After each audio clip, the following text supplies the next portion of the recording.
Your show's rubbish. When's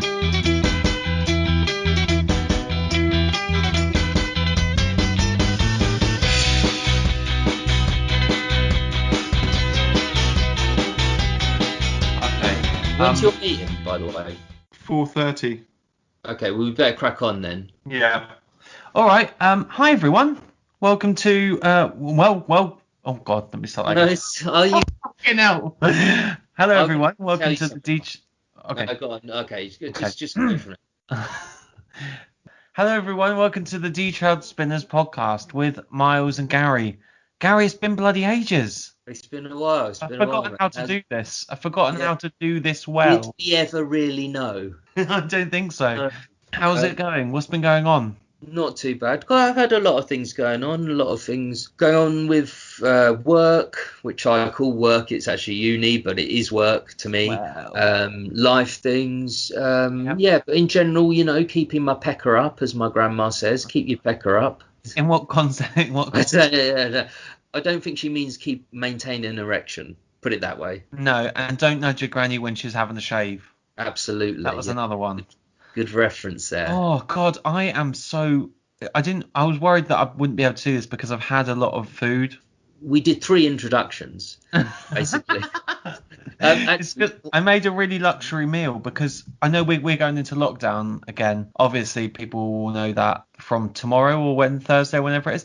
So I thought, let's have a really luxurious meal. So I had like duck leg, all right, some roasted potatoes. The confit. It wasn't quite confit, but then we had some roasted potatoes and I made a homemade apple sauce, but now I'm just so sleepy. I'm worried that I'm not going to be able to get. You're like a big snake. When you feel so. Why do you feel really sleepy after food like that? Because it's exactly that. The blood goes from your head. I don't like the thought of that. Goes from your arms as well to your stomach, but that doesn't really make any difference. But it just goes from your head, so you've just got less blood in your head. Yeah. So if I'm inoculated, or if I just fall down, you'll know why, because I've been digesting food. I think a lot of listeners would not look badly on that. I think a lot of listeners would quite like that, and a lot of listeners also would like if I fell dead. What? Just because I think a lot of there's I don't know. When is this going to get good? When is this podcast going to get good? I think a lot of listeners prefer you. Some prefer me. That's not and true. The ones who prefer, I don't know. Anyway, let's do a poll. No, that's the one poll we will never do. No. Anyway, Mars. We're just chatting. I mean, we haven't been on for a while. What is this? What is this podcast? What are we doing with it? Let's do a little reintroduction, a little one. Okay, so the Detroit Spinners is a retrospective love letter to the Ricky Gervais show that aired on XFM between 2002 and 2005. Essentially, we're going through all of the episodes one by one, and we're applying our thoughts and our own theories and looking sort of wider around the shows and the context of the shows. We talk a lot about the radio and how much we love radio. And we also like to get your feedback and opinions on the show. And that's very important to us. Does that sort of about sum it up, Gary, would you say? I'd say that is adequate. Okay, great. You can do it next time. I'll do it next time. But yeah, absolutely. It's and when we go through the shows, although we're going through the shows in chronological order, during each show we don't really go through the show in chronological order. It's a bit sporadic. It's a bit all over the place. Before you'll know, if you haven't, hello, you're statistically only going to listen to this episode, so I don't need to, because we've got analytics to tell us that. Analytics. That's not true. But yeah, so this week I think it's episode 32. I believe 34. I did listen to the right one, I'm pretty sure. But okay, episode 34 could you give us a little summary of that episode? Absolutely, I can. This week we discussed episode 34. Christ, episode we discussed. Leave it in. I'm leaving it in. This week we discussed episode 34, 12th of April 2003. Can't talk today. Ricky, Karl and Steve break the law on air, and for the first time, as Karl gets curious about the extent of Derren Brown's powers. I'll put a link to the original show in the description, and once you've listened to that, you can join us for our little debrief. And welcome back. Hi. When we last joined our heroes, because we've had a little break, and it feels like Ricky, Steve, and Carl have had a little break because the previous episode we did Burgers and Grapes, where they tried to break the world record, and as we come into this episode, they've had a little bit of a bust up. Would you say? Well, yeah, they've a bust up in the vein of all of their bust ups. It's kind of like they're still friends really, but it's a genuine kind of anger and angst from Carl towards Ricky and Steve, particularly Ricky. It is one of the classic lines, and it was difficult to sort of keep it serious when I'm saying stuff like "I'm sick of you putting a Burger King back in the head." That's one of the classic lines. I mean, I had that for my favourite quotes, but I knew that would come up before anyway. So yeah, they've had a bit of it's kind of a bust up. Ricky upped his antagonism of Carl. They fully talk about this and admit it. And Ricky is such a he's so antagonistic because he even says like, I wanted to know where Carl was going and he told me, and that spoils my fun. I want him not to like it. Like he doesn't just antagonize him, he genuinely wants him to not like it. But the good thing about Ricky is he's very honest about that. Like he fully says it. Most people wouldn't say that, but I think he starts off straight away, doesn't he? Because he goes, "Why did I annoy you? Why do I annoy you?" And then Carl goes, "Oh, what, do you want to bring it back up?" I think Carl was happy just to move on and to let bygones be bygones. But Ricky knows loves talking about it. He loves being a little starer. He's Mr. Ladle. Mr. Yeah. Mr. Ladle. It's a comedy character. What are your initial thoughts, Gary Forrestal? It's a good episode. I like it. It's kind of in several different bits, and each bit kind of quite interesting. Like they have the Derren Brown talk, which is kind of unlike anything else they have because they don't always talk about meeting people or meeting Derren Brown. So that talk is quite unique to this show. It's not my favourite bit of audio ever that they've ever done at all, but it's quite interesting. It comes together well. It's like a show that's in different pieces, really. Good monkey news, good solid monkey news. You've got the Burger King bag on my head at the beginning, Derren Brown, different sections of as well around that, and I like it. I quite like the Derren Brown chat. I think it's different to most other episodes. I think the Derren Brown is probably this episode is notable for me because I love the Derren Brown chat like you do, and I think this is probably my favourite monkey news of all time. He backed out. What do you mean it backed out? And then the other bit I really really like about this episode is the horoscope chat. I find that very very funny. There's a couple of like absolute zingers like the Carl versus Steve, But let's go back to the Derren Brown thing because who is Derren Brown for people who don't know who he is? Derren Brown is I don't know the best actual word to describe him. He's an illusionist. He is in some parts magician, mind reader. He is an incredibly talented individual. I admire him so much, and he's done very well in his life because he's become incredibly successful. And to pinpoint it, back then in 2003 when they were recording this, he was quite well known, but not that well known. But he's kind of become stratospheric since then. And I would urge anyone, if you don't know who Derren Brown is, go to watch some of his videos. There's a brilliant episode, but he did ages ago on Channel 4, where there's a bloke and he's playing like a zombie arcade machine. Derren Brown comes over and hypnotizes him, and he basically takes him, so he falls asleep, and they pick him up and they put him into an empty warehouse that resembles the game completely, and it's like a zombie shootout game. And you've got all these people that are running to him, dressed in rags and covered in blood, and he's been given a gun, obviously a fake gun, but he obviously imagines that he thinks he's in the game when he wakes up again, and then he does exactly the same thing. The zombies slowly congregate to him, clicks him out, and then puts him back into the game. And when he goes over, he says, "How's the game?" He's like, "Oh, it's really good." Basically, he pretends to read minds. Yeah. Always says he pretends.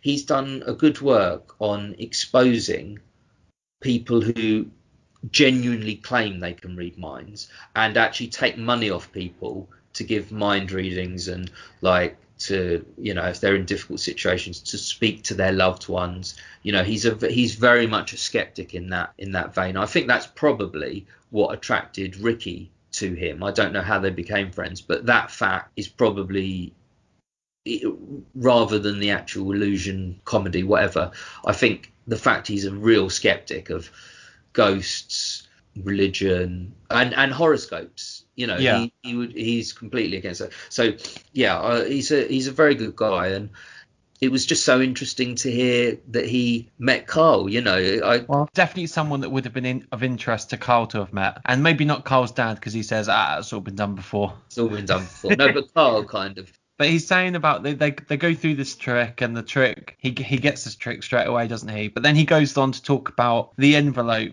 where they actually break the law on air. And do you know what? I've actually looked into this. It is actually illegal to break the law, because apparently, bit of prepper that I've done, Gary. The Postal Services Act of 2000, all right, clearly states that it's certainly illegal to open someone's post or delay it reaching the owner. The Act says a person commits an offence if, intending to act to a person's detriment and without reasonable excuse, he opens a postal packet which he knows or reasonably suspects has been incorrectly declared to him. And it is a crime, and apparently, you can go to prison for it. Newsreader then. I'm like Trevor you read McDonald. Stuff out quite a lot on the show, and sometimes you stumble a bit, sometimes you don't, or you sound really awkward when you're reading something out. Sometimes, but then you were like, that was like you were like a barrister in court. Yeah. Prosecutor. Well, that was exactly what I'm doing. That's exactly what actually, I like. It's funny how Ricky goes when he's saying about slagging off Andrew Phillips and not being scared about swearing on air. However, this is the time when Ricky's scared. Actually, he's like, well, "You do it. I'm not doing it." Yeah, I mean, they're sort of hamming that up a bit. I don't think any. Would you do it? Would you open up? Would you open someone else's mail if I gave you, like, I don't know, your next door neighbour's mail? You wouldn't open it, would you? But you've got no reason. No, I wouldn't open my next door neighbour. But no, if it's for someone they've moved. It's for a radio show. That obviously wouldn't be a good excuse in court. I don't know. Yeah, it's fine. What do you think about that, actually, the letter? Because I have gone through different periods of thinking there is something about that is just that works too well. I'm not sure what it is. Did Derren Brown send the letter? So Karl is... No! Hang on. Karl's coming up with a name completely at random, and it happens to be... Harris. And then he gets a letter for a Miss Harris never lived at his address, apparently, according to him. I like what he says. Did she ever? I think there's a bloke called Mr. 42, and it's like Yaki Shoki or something. It's just Yaki Shoki. Yeah, but that's a great line from Steve, Mr. 42. Yeah. And then it happens to be a dentist letter, so they can do the faulty tooth. I don't know. I don't doubt that. Yeah, but you wouldn't say faulty tooth as a common parts or as a phrase for someone you'd say rotten tooth or something like that. No, I know, but it gives you the opportunity to say faulty tooth. Like, it's just quick. It's just sharp, isn't he? What are the chances? No, I know, but what are the chances he would get a letter for a Miss Harris, and it was to do with dentistry, which gives you the opportunity to do faulty tooth? I don't know. I'm just putting it out there. What do you think, listeners? Let us know. No, let us know what because I'm skeptical, but I don't know. It may well be all legit, but it just seems a bit too... I think sometimes, it's eager to think it's all planned when it works so perfectly, but sometimes the great things in life do just happen perfectly. No. I'm a big believer in that, Mars, as you know. Like, that's why I plan so vigorously for this show. I see what you're looking at your notes now. No, I'm looking at a message. Anything good? No. I'll come to that later. There are other bits that I like. Coming back to the start of the show where they're kind of making up and resetting, and Karl comes back to he allows Steve on the quiz team, which is came out begging, didn't he? It was literally begging, wasn't it? Yeah. And, the sort of power that Karl had, and how miserable Steve would have been to not have been allowed onto the pub quiz. One of the few things in life that Karl actually controls. Even he's like head of control on the radio station. He hardly controls anything on the show, but he has that level of authority over Steve. And that's what's funny, because it's embarrassing for Steve that Karl has that authority over him. And it's like, he's not happy about it. But you wouldn't be, would you, if someone kicked you off the quiz No, team? absolutely not. Not on But it's for good reason that Steve Yeah, got. it's like telling off your kids. And also, it would be quite nice to outshine someone on a pub quiz because Carl's going to be useless. Steve's actually going to be pretty good. I love it when when Ricky says, when you were sort of counting the money in front of me. They've said this about twice, and he says, "Do you have to pay tax on that?" Yeah. And I've done a bit of research, Gary, and the answer is no. Winnings are not taxable, so you do not need to declare them. No, Likewise, but you won't get they any are. rebate against your losses either, so no point in declaring them either. Other things that aren't taxed, lottery winnings, which I know you've won something on the lottery. I won 130 quid. Don't boast about it. What are you going to buy with your 130 quid? More lottery tickets. Yeah, or a cab to No, literally, an it's airport. more lottery tickets. Yeah, I can afford the cab to the airport, but I can't afford a plane ticket anywhere. So, but because we have American listeners, apparently our American listenership overtook our British listenership, and I would say winnings are taxed in America. And if you go onto a game show and you win, say, something that isn't money, but say you win a nice car, Yeah, you have to, before it's even released, you have to pay the taxes for the winnings of the car. So you actually end up down. There's some families who win stuff on game shows and they end up can't paying actually more. take the prize. They can't take the prize. And if you win on Who Wants to Be a Millionaire in America, you also pay tax on it, but here you don't. Anyway, what were you going to say? I was going to say, so towards the end, I think we're sort of wrapping up, and we could still to come. We've got our favourite quotes and XFM in the community where we read out your feedback. Gary, do you want to know what your horoscope is? There's a chat towards the end of the episode, and it's they talk about the zodiac signs, don't they? Oh, sorry. No, I was just going to say, because when they talk about horoscopes, I think it's something to do with horoscope. A few weeks ago, you said that was one of your least favourite parts of audio that they ever recorded. I can't remember exactly what it was, but for this one, you said off air, and I'm sure you say on air as well, but you said that's one of your favourite pieces of audio when they're talking about horoscopes. Yeah, because it's the Carl. Anything Carl versus Steve, I'm gonna like immediately. Yeah, it's a good. And it's a terrible thing that he says. Danielson's special prints, you've got special eyes. It's like, what kind does of that even they mean? say that? What does that? It does, and it's true. What does He's just it mean? scrambling around for something to say. It's like, Yeah, he's got this funny thing with Steve's eyes, because it's funny to take the piss out of Steve's eyes. You've got two avenues you can go. You can say how little he can read, because he obviously needs really thick glasses and can't see anything. But Carl often goes on, because his eyes are so big, like he can see things like superhumanly because his eyes are so big. It's just funny how Steve's eyes. Oh, he's such a. Oh no. So yeah, Gary, you're a Taurus, aren't you? I'm a Taurus. Okay, so this is from Mystic Meg, the old classic Mystic Meg. She's still going, but on web form. Yeah. It's a web form now. So here we go. Does she take her clothes off for money? I'm just thinking how she can possibly make a living doing this. She probably does make a big living, because a lot of people believe this bullshit. But anyway, go on. What's happening for me today? At last, your mind is clearing, and the next step in a creative process. It's important to follow your head, but do leave a little corner for your heart too. Passion is so full of life, ready to reveal romance in unexpected places. Has she met me? Yes, this can include a meeting or conversation you're not looking forward to. Now, you don't look forward to any conversations, no. And I don't think you've got a heart either. I have a heart, and it pumps blood around my body, yeah, and sufficiently detoxifies it as it goes, and that's exactly, all my heart. A literal kind of heart. No mythical heart or a metaphorical, allegorical heart. Yeah. No, I do have a heart, but I'm not. I'm not big on passion. I mean, I can be passionate, but I certainly wasn't planning on having any passion in the next day or two. But or the next month. What's your horoscope? Oh, sorry. Yeah, I'm Capricorn. 6th. You should know this because you're pretty good at birthdays, so you should remember when significant people's birthdays are. Well, I do. I went to bloody Spa. Oh yeah, of course. Okay, this is from allure.com. Yes, it starts. Yes. 2020 asks a lot of you, but it's only because the universe wants you to become the best version of yourself. All the personal upgrades you've been making start to pay off. You got his shares through, so that's Circle Saturday, December the 19th in your calendar. Generous Jupiter enters progressive Aquarius and He enters him. And financial blessings come your way. Well, yeah, he got his shares, Fine, ladies. I got some Miles got shares. shares. He doesn't even know how much What they're they worth. are, or how they work, or have any interest in them. Yeah, it's free money. Yeah, so there you go. Allure.com. Got it right. What's your horoscope at home, and we'll read them out live on air. Yeah, please do. If you want to send us audio clips of yourself reading stuff, it could be, the Bible, the horoscope, whatever, any audio. We're going to play some today, aren't we, Mars? We are going to be playing some audio from a listener, which is coming up now.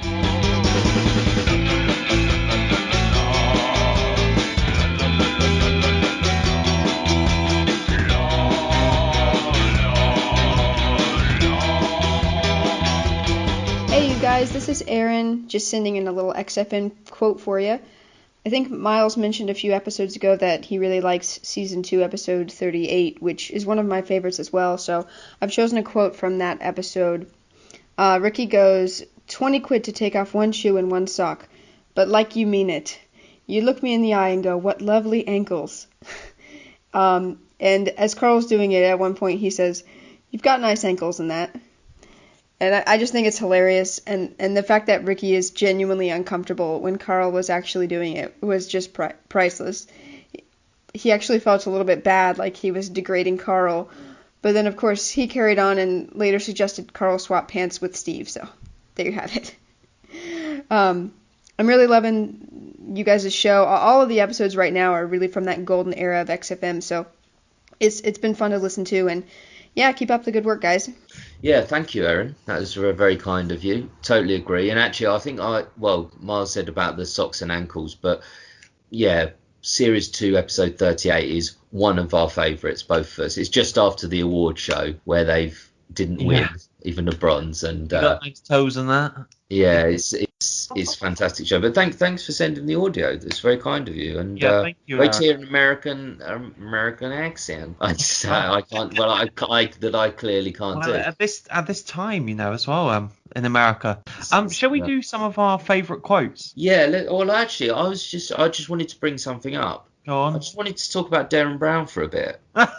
You didn't feel like you did that enough. You may notice earlier that I said something about Derren Brown at the beginning of this show. I actually said about 3 times as much, but Mars said, "Oh, you're waffling," so I'm going to cut it down. So it's just like anyone who wants me to sort of say to them personally or text them or email them what I was saying about Derren Brown. Let me know specifically, and I will do that for you. But Mars has censored me. I've been censored. It's not fair. It's not right. Move on. This is not a spin-off Derren Brown podcast. No, okay. Start that when I get back off holiday. Oh, well, that's one of. I was going to pick that one, but has this been? I was sort of thinking, has this been some sort of experiment? That's a very good one. That's good. It's just so funny, the thought of those sixth form students walking around XFM and the sort of shit that's going on in the studio. Like, if wobbling around your muff, minge, and tits doesn't make you a hoe, then what does? What does? It's all about. That quote is all about the what does. What does? It's also funny as well because they use that snippet in a bit that they send to the Sonys, as if that was like the best of XFM to try and get a fucking Sony. That's a joke. They didn't actually send that to the Sonys. Of course they did. I reckon they did. No, they didn't. It was a joke. They put it. He said, Ricky says, "Carl, but look, just play a bit of what we are about, what we said." They put that together for that show. Anyway, they didn't send that to Sonys, but yeah, good tip. Muff as well. Oh. Muff. It's like, but they put Muff in the office, didn't they? Like, yeah. I can't believe he said Muff. Yeah, it was difficult to sort of keep it serious when I'm saying stuff like, "I'm sick of you putting a Burger King bag on my head." I know. I already said earlier in the show. Imagine that as your life, having those sort of conversations. I tried not to, and I thought of them more. Yeah. I like that.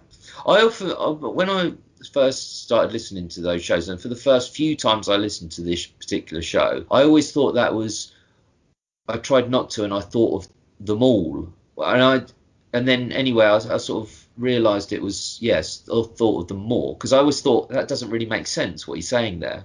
But yeah, it does say I thought of them more, isn't it? Yeah. Yeah.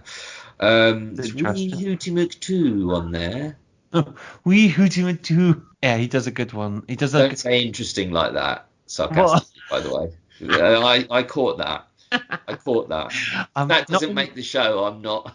Well, we're talking about Derren Brown again. Not only was he good at magic, but his maths was brilliant. His maths was brilliant. I love that. That's my last quote. Don't get him on a Tuesday. He loves a bit of haddock.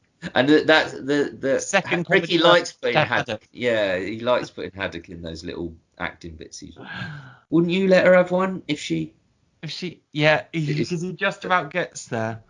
Oh, there's some things that I'm too scared to post on the Twitter, like pictures of the kids that are aging really bad. Don't. Yeah, I never would do that, obviously, because it's terrible, because you do laugh at these things. And it was funny, actually. Well, it's not funny, but there was that woman, the head like Bo Selector woman. Even saying that, I feel bad. Yeah. But because she actually wrote a article, didn't she, complaining about it. And I don't know if everyone's read that article, but it's hard to read, because it's so awful, because you love the show, but when it's a real person at the other end, it's like, that's why I think it's better to take the piss out of stuff like not take the piss, but to gently kind of tease about, say, the Chinese community, even though there's a billion of them. It's almost fairer and kinder to do that and make fun of that, rather than make fun of one specific actual person. Because when it's an actual person, there's an actual face. I look forward to getting a billion emails from all of the Chinese people in the world. No, I'm not saying flooded on our inbox. You know the way I mean, the way we all love that he does. It's only teasing, but you shouldn't do it with a particular person. No. And that's just my last quote to go along with that one is, no, I probably wouldn't. I like what Steve said. No, I probably. Okay, that's all my quotes. If you've also got your favourite quotes, or we've missed any out, let us know. Oh, sorry, I was just gonna. This isn't like a funny quote, but there is a little. What I've realised after a few times listening to the show, Ricky makes a real dig at Steve, and I never noticed this before. When they talk about passports expiring, and he says they do. Ricky says no passports expire, and then he goes, they're not completely stupid, and that is to Steve, because that's a callback. They talked about Steve forgetting his passport. That's just an interesting little quote that I like. It's like they move on so quickly from that. It's never like registered. Yeah, it's not reacted to it. So I just passed me by for the first few times I listened, but I did notice that recently and quite liked it. It's funny. It's good. Well, we also like people reacting to the things that we say in our regular feature, XFM in the Community. This is where we ask listeners and fans of the show to email or tweet us your feedback and things you've been enjoying, things you've been not enjoying, what's been going on in your life, and interesting things around it. Interesting, all right? Miles. Interesting structure sentence. There's been a lot that's been going on actually during our absence, and so I've put together sort of a nice sort of roundup of what you've been saying. Firstly, there's been a lot of people saying how much they enjoyed our chat with Lisa Ullman. If you haven't heard that, do check it out back on the podcast. And Lisa Ullman was the executive producer of the animated show The Ricky Gervais Show. This is from Alex. Hi all, that was amazing listening. Lisa, thank you so much for bringing this to life and exactly how you saw it. Your passion for the three of them clearly shines through. The audio was in very, very safe hands. Top work, Miles and Gary, finding her. Great guest. Thank you, Alex. Appreciate that. This one's from Jason. Hello, gents. Just wanted to say I really enjoyed your latest episode with Lisa Ullman. It was great to hear how much of a fan she was of the guys. Great interview. A lot of people commenting on our interview skills, Gary. It was. It's something we both enjoy. Years away from getting on Graham Norton's couch. After breaking into his home and sitting on his actual couch. That's the only way we're going to get there. Yeah, no, I think we enjoy interviewing. We're not like seasoned, practiced interviewers, but we just try and create a very relaxed environment, and that's sort of very loose. We don't plan the questions, and we kind of enjoy it. So it's I'm not saying we did a fantastic job, but it's nice to know that people kind of liked the interviews and also liked Lisa, because Lisa was such a nice person. Yeah, she was great. Really, she was so chatty. Like the other two people we interviewed, Richard Anderson and Andrew Phillips, both cool, cool people in different ways. But Lisa was a genuinely properly nice person. So it was a pleasure to interview her, and thank you for your feedback. And Erin, who we just heard in the break, which you heard her actual voice, this is her email voice. Miles, I really enjoyed. Yeah. Miles, I really enjoyed your interview with Lisa Ullman. I've watched the animated series time and time again. It inspired me to watch it again now. I loved her enthusiasm and the story about being in the office with all three of them. That was great. I think I'd fate. That's the dream, isn't it? It's just so gratifying to hear that someone has such passion to begin with and was a mega fan, as she put it. I think that really did make a difference in the quality of the show. True fans like us can tell. It really was made with love by someone who really truly cares about our beloved trio. And then she just tagged on this at the end. Dude, my mum just literally said, yeah, I remember when I was in college, the bar stayed open till 2, but the gay bar stayed open till 4. I don't know why, and I'm holding back so much laughter now. That's very funny. Was that on your Instagram?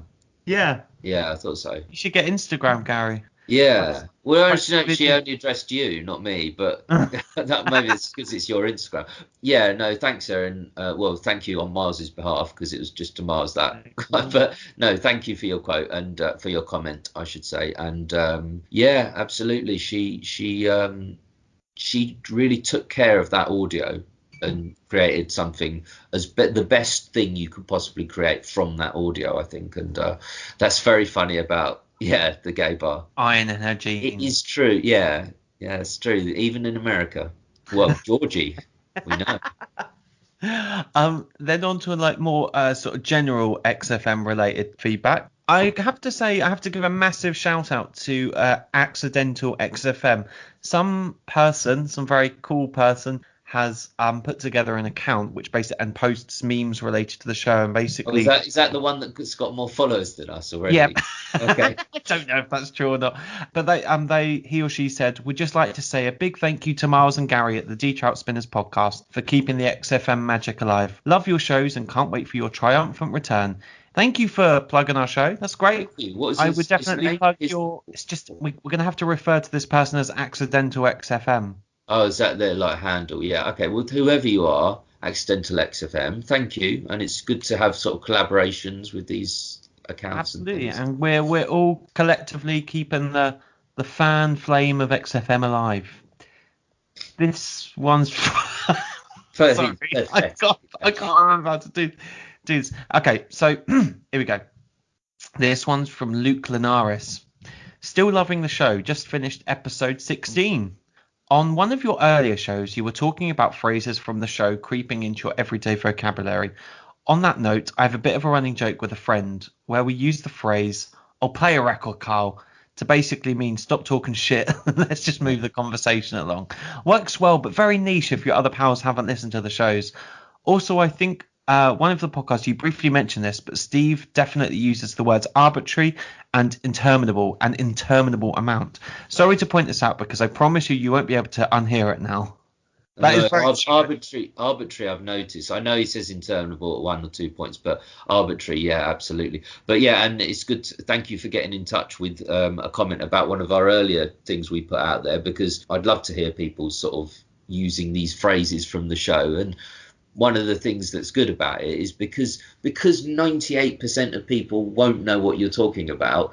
It's like you're in an exclusive little club and you can kind of use them either to yourself and only you know what they really mean, or with one other person who knows what they mean. And it's like, it's a special thing. It's like, I don't know, it's like getting. I think there should be some sort of codes, like when you meet someone, like you say, do you ski? Yes or no? And if they say yes, you know you're in good company. Yeah, no, it's very exclusive. It's like getting a subscription to Tatler or such other magazine. But yeah, thank you, Luke. And we've got two more. Luke, this one's from Luke Underhill. Rate the show, guys. When I heard you had Dickers on, I had to give it a listen. I've now followed the podcast on Spotify, and I'll listen to many more as I potter about and that. Keep it up, you twonks. Thank you, Luke. That's our second Luke. Yeah, we're a bit Luke heavy. We're big with Luke. Can we get some emails from people not called Luke, please? I'm sick of it. No, thank you, Luke Underhill. Appreciate your comment as well. This is from someone called Gersey Dave. I've just discovered your podcast. I'm a massive fan of XFM RSK. Cannot believe you interview Dickie Anderson. Lots of people are coming to us through our Dickie Anderson, but I do recommend go back into the archive, listen to everything, which we put out on Apple, Spotify, and all major streaming platforms. Yeah, genuinely, that's a really interesting interview that I think a fan of the show would like. Not because we did. I'm not saying because of our job was so amazing, but it was just so interesting to hear from this, what is to all of us this mythical figure who's completely behind a screen, and we never see, we don't hear anything of him. And it was just so interesting to see and to hear him, and to hear what he had to say about the show and things. So yeah, absolutely check out the Dickie Anders interview. Absolutely. Now we are coming to the end of our return, Gary. Is there any other business you want to come up to, or shall we? I was just going to say, like, I don't know if can listeners spot, do you think, that we recorded this on 2 separate days? We started recording it on Tuesday, I think, and there was some issues, some problems, basically. Yeah, there was with me, no. and it was noise issues, basically. So we're doing this on Friday, but yeah, hopefully the join is quite seamless. But you know. Yeah, where's the joint? Gary, shall we do? I want to wrap it up because I'm bored of talking to you, mate. Yeah, you do that every week, mate. So I'm bored of you saying that. Shall we do the Trout Spinners Library? Yeah, I've got one this week. Do you really? So the Trout Spinners Library is each week Gary and I select a song that is meaningful to us in some way, or something that Gary's just looked straight up on his iPod, and we put it into our Spotify playlist, and you can listen to that. And I'll put a link into the bio. Lots of Oasis in there, I've noticed, though. Yeah, not too many. No, I haven't picked too many. But this is this appeared in my YouTube, and I clicked on it, and it's like everyone knows the song, everyone has heard this song, but I just think it's an amazing video. They don't do anything in the video other than play in a sort of studio, because it was 1967 this came out. But the job that the lead singer, and he's guitarist, but he's playing piano in this, does, it's just amazing, because it's quite a difficult song to sing, and it just made me feel like, oh, musicians, I've always thought musicians are amazing, because I can't do it, I can't play the guitar, I certainly can't play the guitar and sing, but for him to do that, it's just amazing. I'd urge everyone to just check out the video. There's nothing special in it, but it's a great song, and I've been re-clicking on it. I'm obsessed with this song now, and it's by The Lovin' Spoonful, and it's called Summer in the City. And it's the song that goes, hot down, summer in the city, burn real pretty. But no one knows the lyrics, really. No one would know it's by The Loving Spoon. Most people wouldn't. But we all have heard the song, and we all know the opening lines. But it's great song, great job by the singer-songwriter there. That's approved by Gary. Is Love Spoonful the worst band name ever? Pocket Fluff. I don't know. No, good choice. I'm gonna choose coming out of a bit of a left angle here, actually. I don't know why I've been listening to this band, but I was a bit sleepy one morning. I just listened to a bit of Metallica. They came on the radio, and I'm not like a metalhead, and I'm not really a kind of. No, you're not. I can confirm really that. not. I'm not metalhead. No, do you know what? I like most genres, but the whole metal thing I just don't really get on board with. But for some reason, I was just really in the mood for this like aggressive, angry song. So I'm gonna choose "Nothing Else Matters" by Metallica. Okay, is that all right? I won't be checking that out, by the way. No, but that's what I think. Today we had two choices that were they deviated a lot from our usual choices, so that's probably a good thing. Yeah, they just weren't Britpop essentially. Yeah. Thank you everyone for listening and for your patience. We've been off for a while. I'm not going to go too much into it, but my step-granddad has been very ill, so I've been spending time with him in London, so we haven't been able to record. He's not going to get better, so there may be delays between shows over the coming weeks. If there is, apologies, but we will be putting shows out whenever we can. So we put out on Twitter that we couldn't record because I was spending time with an ill family member, and we had lots of feedback, just not feedback, but just well wishes towards me, and I really appreciate that from everyone who sent that. So yes, thank you. As I say, great to put a show out today. There may be some delays again in the coming weeks, but we will rest assured. I know no one wants it, but we will be continuing to put shows out. Sorry about that. In the meantime, do get in touch with us on the usual ways. That's Spinners Podcast on Twitter or spinnerspodcast@gmail.com. We're always here for you. We'd love to hear from you. Love to hear your voices if you want to send us an audio clip. Interesting. And on that point, I think we should leave it. Thank you, everyone. I endorse what Miles said, and we will see you next time.